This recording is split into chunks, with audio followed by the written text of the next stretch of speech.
आता साबुदाणा फोडणी टाकालीस. हां फोडणी टाकालो.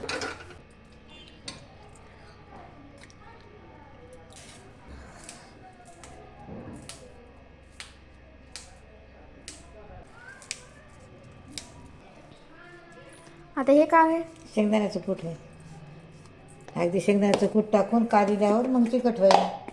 हे असं याच्यानं चिकट होईना होय. हां. साबुदाणा त्याच्यामुळे चिकट होते काय? नुसता साबुदाणा टाकलं की चिकट होते.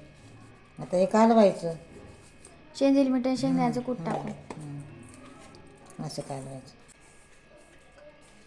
आणि भिजितानाचं बी राहते काय काही? साबुदाणा चिकट होऊ नये म्हणून भिजिताना बी राहते काय काही? हां भिजताना पाणी जास्त टाकू नको कमी टाकू नको. नेटकं पाणी टाकायचं थोडं उगामध्ये घ्यायचं. असं.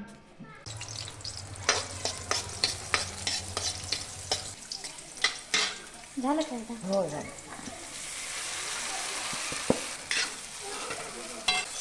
त्याच्यानं चिकट होईना. आता हे बघ साबुदाण्याची खिचडी गरमागरम खावा चांगली लागते. झाकून ठेव. हां थोडं. आता का बघूत का आपल्या वाटायला आहे की नाही?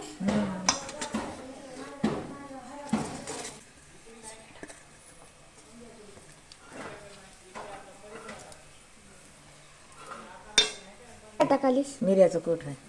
थोडस. चव लागते. साबुदाण्याची खिचडी तोंडाला पाणीच सुटले. खावाच वाटते आता.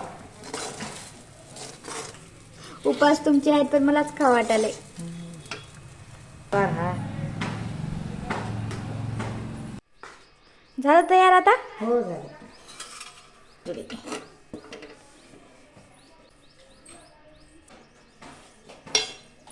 हे काय हे ग पापड तळलीस काय? साबुदाणा भगरीची कुरडा. हे पापड साबुदाण्याचं. हे आलू साबुदाण्याचं पापड. ही दह्याची. तर हो हे साबुदाण्याची खिचडी आलू टाकून केलेली. हे दह्याची वाटी.